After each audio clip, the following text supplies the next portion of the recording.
다음 질문으로 넘어가서요. 이 책에 대해서 우리가 평가를 할 때 이 90년생을 우리가 어떤 방식으로 규정을 하잖아요. 근데 그 규정이 정말로 90년대생만이 가지고 있는 유니크하고 고유한 특징인가?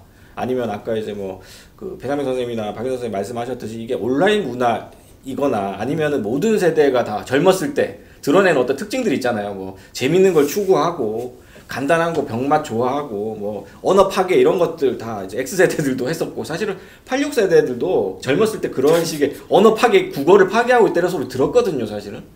그런 어떻게 보면 그런 특성을 그냥 90년생에 그냥 덮어 씌운 것인가 이런 얘기를 할 수 있을 것 같아요. 이거를 이제 사회학이나 이런 데서는 코호트 효과라고 얘기를 하는데 연령 효과죠. 그러니까 같은 시대에 태어나서 같은 생애 주기를 거치는 사람들은 일종의 생물학적 주기에 따라서 정치적으로도 이제 진보에서 보수로 천천히 옮겨가고 이런 것들이 거의 비슷하게 간다는 거죠. 모든 세대가 다. 이 코호트 효과를 사실은 90년대생만의 특징으로 착각하거나 아니면 이를테면 시대적인 특징, 그러니까 최근에 이제 사람들이 공정성에 대해서 민감해진 것도 20대만 그런 게 아니거든요. 여론조사를 해보면 과거에는 무슨 통일이라든가 이런 가치에 방점을 두던 기성세대들도 최근에는 통일에 대해서 그렇게 크게 중요시하지 않아요. 조사를 해보면. 한 20년 만에 굉장히 큰 격차가 벌어졌고 낮아졌고 그런 이제 통일에 대한 선호는 낮아진 대신에 공정함에 대해서 경쟁이 공정해야 된다라든가 이런 가치에 대해서는 과거에 비해서 굉장히 높아졌어요. 그러니까 이거는 이제 세대적인 특징이 아니라 시대적인 특징인 거죠. 공정성에 민감해진 것은 사실은. 그래서 조국 사태에 대해서도 사실 우리가 20대들이 분노했다고 하지만 20대만 분노해갖고 이렇게까지 커지지 않거든요, 현상이. 그런 면에서 봤을 때 이 책이 세대적인 특성, 시대적인 특성, 코호트적인 특성을 막 섞어서 쓰고 있는 게 아닌가 하는 생각이 좀 들어요, 개인적으로. 그런 측면에서 볼 때 이 책을 어떻게 좀 평가를 할 수 있을지, 이 책에서 얘기하고 있는 90년생의 특징이라는 것이 시대적인 특징인지 아니면 온라인 세대의 특징인지 아니면 생애 주기적인 특징인지. 먼저 그러면 박인원 선생님 둘이서 뭐 하는 거지 지금? 서로 막 미루고 있는. 여기 분명히 대본에 손진경 선생님 꼭 대본대로 되는 건 아닙니다. 네, 꼭 대본대로 되는 건 아니지. 이게 꼰대 문화지. 이런 대본을 파괴하는 90년대식 문화인가. X세대적 진행입니다. 이 사람 80년대. 아무튼 저부터 응답을 드리자면은 그러니까 제 박사 논문 주제가 시대착오인데요. 그렇죠.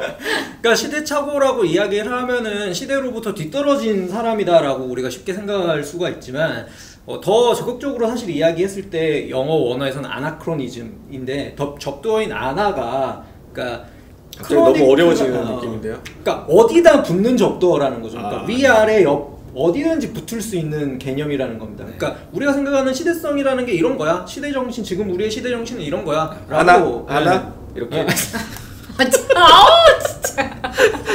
다들 눈을 질끈 감으시네요. 답변을 거부하고 싶었습니다. 네, 말씀하시죠. 죄송합니다. 그러니까 어떤 시대성에 어떤 방식으로든 살짝 비껴붙기만 하면 사실 그런 건 다 시대착오고 그런 것들을 사실 우리가 적극적인 의도로서도 할 수 있다라는 게 이 시대착오라는 개념을 이해하는 데 중요합니다. 그러다 보니까 사실은 동시대라고 우리가 부르는 어떠한 시대적인 정신으로 하나로 아우르려고 할 때에는 거꾸로 언제나 시대착오적인 모습들을 우리가 발견하게 되는 거는 그렇죠. 너무나 자연스럽고 필연적인 거예요. 근데 이제 세대론을 이야기할 때에도 이 세대라는 개념에 대하여 엄밀하게 말을 하지 않게 되어버리면 이 세대는 어디까지나 동시대를 살아가고 있는 사람들의 여러 시대착오의 뭐라고 해야 되죠? 종합판일 수밖에 없는 거죠. 그게 아니라 어떤 방식으로 이제 세대론이라고 하는 것에 대한 정치적인 효용성이나 목적을 분명하게 가지고 활용할 것이냐에 대한 것들이 중요한데 문제는 지금 이몽택 씨는 90년대생보다 그걸 못하고 있다는 겁니다.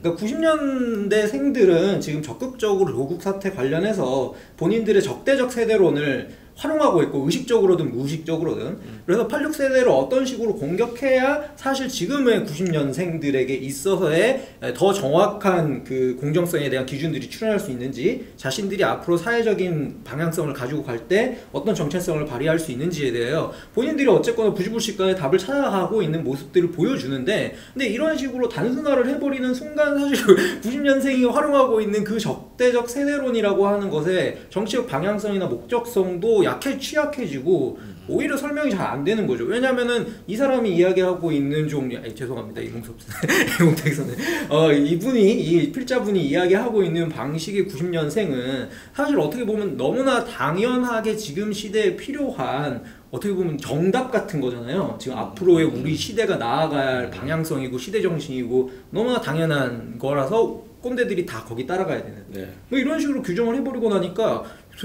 도대체 그러면 90년생들은 지금 왜 저 고생을 하고 있고 혹은 본인들의 처우에 대해서 불공정성에 대하여 이런 식의 과도한 민감성을 드러내고 있는가에 대해서는 정작 전혀 설명을 못 해내죠. 그러니까 저는 읽으면서 계속 드는 생각이 매년 나오는 책 있잖아요. 코리아 트렌드 뭐 분석 보고서 같은. 소비자 트렌드가 이렇게 바뀔 것이다. 이런 경향을 분석하는 책을 읽는 듯한 느낌이었어요. 90년생이 아니라 최근에 소비자들이 이를테면 마트를 이용하다가 지금은 이제 막 뭐 이를테면 마켓 땡땡 같은 그런 이제 그 쇼핑 집으로 바로 직배송되는 그런 뭐 새벽 배송 이런 걸 원한다. 이런 방식의 마케팅적 분석을 보는 것 같았고 사실은 전반적인 사회적인 분석이랄까 세대적인 분석과는 굉장히 좀 거리가 있다는 생각이 들더라고요. 단적인 사례를 하나 들자면 그러니까 최근에 예를 들어서 백화점 중에서도 명품관들이 요즘에 이제 매출이 많이 더 오히려 늘어났대요. 최근 몇 년 사이에. 근데 이제 문제는 거기에 이제 신규 진입한 신규 고객들이 있다는 거죠. 근데 그 대부분이 20대 였다라고 하는 종류의 지표들이 나와서 흥미로웠었는데 근데 이 지표를 보고 그러면 90년생들이 이제 명품을 소비하는 방식으로 살아가고 있기 때문에 유의미한 90년대생들의 어떤 소비를 통해서 자기 자신의 정체성을 표현하고 취향을 만족시키는 모습이 드러나고 있다. 이렇게 말할 수는 없는 거잖아요. 왜냐하면 그 표본은 정말 적은 표본일 거고 실제로 90년생들이 가지고 있는 탕진잼이라던가 혹은 어떤 욜로라던가 하는 종류의 트렌드는 그런 명품을 소비하는 거라기보다는 어떻게 보면은 하루하루 먹고 살기 바쁜 와중에 선택할 수 있는 아주 뭐라고 해야 될까요? 소확행? 그렇죠. 뭐 소확행의 작은 행복들의 영역들인데 그런 방식의 약간 너무 손쉬운 뒤집기 사소한 단편적인 현상들을 가지고 세대적인 특징이라고 하는 이름으로 너무 손쉽게 뒤집게 해버리는 종류의 분석이 아닐까 라는 생각도 들었어요. 배상민 선생님은 어떻게 보십니까? 저는 사실 이 책보다도 저는 이 우리나라에서 지금 불고 있는 세대론에 대해서 좀 할 말이 좀 있었는데요. 우선 우리나라는 지금 서구의 그 코토 이론이 잘 적용이 안 되는 것 같아요. 왜냐하면 우리는 그들과 좀 다른 궤적의 그 역사를 겪어왔고 특히 우리는 압축적으로 성장을 한 나라이기 때문에 사실은 10년 사이에도 갭이 있거든요. 그래서 서구의 그 코트 이론을 그대로 갖고 오면 사실 40대가 아직까지 보수화가 잘 안 되는 이유를 설명이 안 돼요. 그러니까 그거는 이제 문화가 다르기 때문인 건데 오히려 우리는 푸코가 얘기한 대로 그 국면 위주로 생각하는 게 오히려 더 빠를 수도 있어요. 뭐 민주화 세대, 뭐 세월호 세대 이런 식으로 국면 위주로 생각하는 게 훨씬 더 우리는 빠를 수 있다는 생각이 들고 두 번째는 자꾸 20대 문제를 얘기를 하는데 이게 자꾸 정치적 필요에 의해서 자꾸 이걸 거론하기 때문에 제대로 된 세대 문제를 우리는 얘기를 못하고 있다는 생각이 들어요. 자꾸 20대 표 끌어와야 되니까 정치인들이 20대들 자꾸만 피해자로 만들거든요. 이 짓을 20년 전부터 해왔어요. IMF 직후부터 그때는 뭐 다 실업이었으니까 뭐 그렇진 않았지만 2000년 요게 조금 지나가면 그러니까 우리가 사회에 나갈 때도 취업 한파였어요. 지금이랑 비교할 수 없을 정도로 취업 한파였는데 그때부터 지난 20년 동안 쉬지 않고 20대는 일해왔어요. 20대는 늘 실업난이고 20대는 늘 피해자고 20대는 늘 자기들이 보듬어줘야 되는 그런 세대로만 포장을 해왔단 말이죠. 이게 20년간 거듭되니까 이제 누구도 20대를 그냥 아까 말했듯이 그 20대를 지금 20대를 신화해서 그들의 트렌드를 우리가 쫓아가야 된다라고만 생각하는 거예요. 그러니까 제대로 된 세대론이 우리나라에 나오지를 않는 것 같아요. 제가 보니까 늘 정치인들의 요구에 의해서 그 다음에 경제가 어렵다는 걸 드러내기 위해서는 실업 문제를 드러내야 되고 실업 문제를 드러내려면 20대들을 자꾸만 피해자화해야 되는 거예요. 근데 이게 20년이에요. 이게 말이 안 되는 거죠. 20년 동안 어떻게 한결같을 수가 있어요, 세대가. 이거는 뭔가 다르게 읽어야 되거든요. 그리고 이제 20대를 더 이상 신화화해서는 안 돼요, 내가 볼 때는. 그 세대도 이제는 비판받을 건 비판받고 이제 20살이잖아요. 20살 넘었잖아요. 그러면 어른이잖아요. 그러니까 기성세대가 비판받듯이 그들도 10대보다는 형이에요. 그럼 그들도 비판받을 수 있으면 비판받고 그 다음에 그들의 행위나 이런 것들을 정확하게 분석하는 논의가 이제부터 시작이 돼야 되는데 자꾸 이런 책이 그런 논의를 가리는 거예요. 근데 개인적으로 비판은 받았던 것 같습니다. 20대 개새끼론이라고 해서 예, 그거 한동안 이제 특히 이제 이명박근혜 정권 내내 특히 이제 진보 쪽, 특히 민주당 쪽 인사들, 김용민 씨 등등 낙곰수 멤버들이 입만 열면 20대들 개새끼라고 얘네들이 투표 안 해가지고 이게 정권 넘어갔고 나라가 이 모양 이 꼴이 됐다. 이게 그 계속 나왔죠. 저였는데. 예, 전형적인 인식인데 그런 식으로 근데 사실은 그것도 사실은 이제 방금 말한 대로 정치적 필요에 의해서 피해자가 됐다가 갑자기 개새끼가 됐다가 하는 식으로 도구화 되는 거죠. 사실은 20대라는 존재들이 사실 같은 우리 공화국 시민으로서가 아니라 그냥 일방적인 피해자이거나 그냥 일방적인 가해자이거나 이런 방식으로 혹은 일베이거나 더 나아가서는 뭐 2등 국민, 2등 시민, 대한민국 사회 안에서 아직까지 어른의 영역에 들어왔지만 엄밀하게 어른이라고 말할 수 없는 사람들 뭐 이런 식의 이제 구분법. 어쨌든 세대를 이 책도 마찬가지지만 계속해서 어떤 소비자로서 소외시키고 혹은 피해자로서 소외시키고 계속 소외시키는 방식으로 우리가 20대들을 주체화하지 못하고 그런 방식으로 대상화해 오지 않았나 하는 생각도 해봅니다. 심리학 선생님도 사실 뭐 딱히 할 얘기는 없는데 네, 그럼 지금의 조금만 잠깐 죽을래요? 아 왜 죽이려고 하세요? 죽을래요? 그 입 다물라. 근데 그냥 우리가 60년대부터 뭐 우리가 짧은 식견으로 이렇게 돌아보면 항상 청년 세대라고 그러면은 굉장히 사회 비판적이고 저항적이고 그리고 뭔가 이러한 트렌드를 이끌고 담론을 주도하고 그래 왔던 것 같아요. 뭐 학생 운동 세대건 간에 경제 성장의 주역이건 뭐 그런 방식으로 계속해서 어떤 그 사회 운동에 약간 선두에 섰던 그런 기억이 있어요. 청년 세대 하면.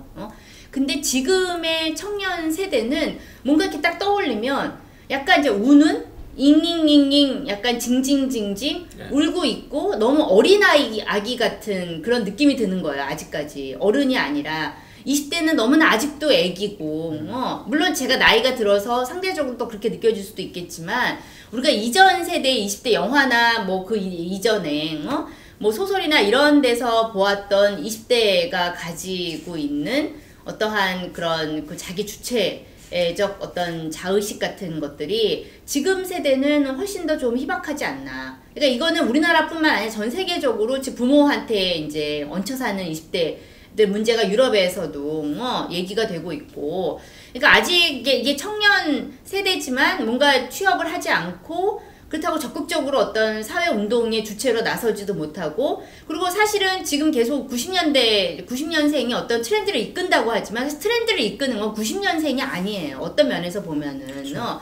이 언론이나 혹은 어떠한 그 기업의 어떤 뭐 마케팅이나 뭐 이러한 것이지 제가 보기에는 과연 90년생의 어떤 그런 문화가 얼마나 사회적으로 이끄는 부분은 있겠지만 그게 사회 전체적으로 그런 효과가 있는가 그런 생각을 해보면 지금의 90년생은 좀 너무 어떠한 그 운동의 주체로서 운동의 주체로서의 좀 자의식이 많이 부족한 게 아닌가 그래서 이게 어떤 계속 소비자로서만 소환되는 것도 사실은 이게 기성에 이제 갖춰져 있던 시스템 안에서 이 20대들을 지금 소환하는 방식이거든요.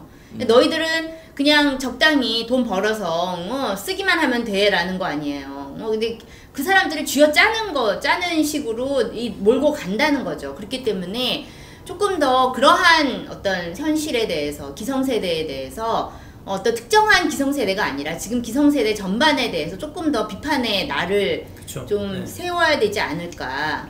자기들만의 어떠한 그런 독자적인 운동, 그 다음에 청년운동, 사회운동, 뭐 이런 담론들을 만들어가야 되지 않을까 좀 그런 생각은 들었어요. 그 선후관계가 이 책에서는 많이 뒤집혀져 있다는 생각들이 드는 게 예를 들어서 뭐 마윈이라던가 알리바바 뭐 기업문화 이야기하면서도 앞으로의 세대가 뭐 미래 기업 혁신을 이끌 거다라고 이야기하는 사실 그 이야기들이 그런 식으로 20대를 배치하고 싶은 거죠. 이 사람들이 기업가들과 실제의 어떤 CEO들이 지금 앞으로의 미래의 기업의 방향성에 맞춤한 20대를 구성하고 그 방향으로 데려가고 싶은 거지 실제로 20대들에 맞추어서 기업 문화를 바꾸어 나가지는 않는다라는 거 거꾸로 이야기합니다. 근데 저는 빌 게이츠나 마윈이 이렇게 얘기한 건 너무 당연한 거 아니에요? 너무 당연하죠. 20대는 뭐 영원히 20대로 있어요? 나이 들면 이 사람들이 CEO 되는 거지. 근데 이건 너무 당연한 거를 오히려 빌 게이츠나 마윈을 영화하는 거죠. 그리고 여기는 보면 20대 그거밖에 없어요. 20대 호갱이 아니다 더 이상. 우리 20대는 소비를 하는 데 있어서 인터넷 비교 열심히 하고 이러니까 더 이상 호갱이 아니다. 20대 호갱이 아니까 니네 물건 팔 때 정직하게 팔아라. 그 얘기인 것 같아요. 요약하면 제가 볼 때는. 20대들이 제일 많이 하는 이야기가 제가 봤을 때는 나 호갱됐다는 것 같은데. 저가 마윈 얘기 나니까 갑자기 생각나는데 책 읽다가 약간 좀 황당했던 게 이 사람이 보면 193쪽에 마윈 그 회장 인터뷰 얘기를 해요. 마윈 회장이 CNBC와 인터뷰에서 향후 30년 안에 사람들이 하루 4시간씩 한 주에 4일만 일하게 될 거라고 말했다. 마윈이 그래서 이제 노동시간 이렇게 줄이게 될 거다라고 얘기했는데 사실 마윈 유명한 거 996이잖아요. 996. 9시 출근해서 9시에 퇴근하는. 그래서 8시간 일하겠다는 노동자들 우리 회사에서 나가라고 해가지고 전 세계적으로 욕을 먹었잖아요. 마윈이. 이 중국식 착취를 옹호한 자본가다 이렇게 해서 욕을 먹었는데 이런 뉴스가 그렇게 크게 나왔음에도 불구하고 이 무신경하게 이런 글을 이 자기 책에 넣을 수 있다는 것 자체가 저는 이분이 너무 공부를 안 하신 게 아닌가, 평소에 뉴스 같은 거 안 보시는 게 아닌가 하는 생각이 좀 들었어요. 제 생각에 본인이 다니고 있는 기업이 지금 그러지 않으니까 본인의 꿈이 여기 투영돼 있는 것 같아요. 4일만 일하고 싶고 지금 너무 시니컬하신 거 아니에요? 아니 읽을수록 여기 본인이 다니고 있는 기업이 나아가야 할 방향을 본인이 제시하고 싶은 게 아닌가 예. 그런 생각이 듭니다.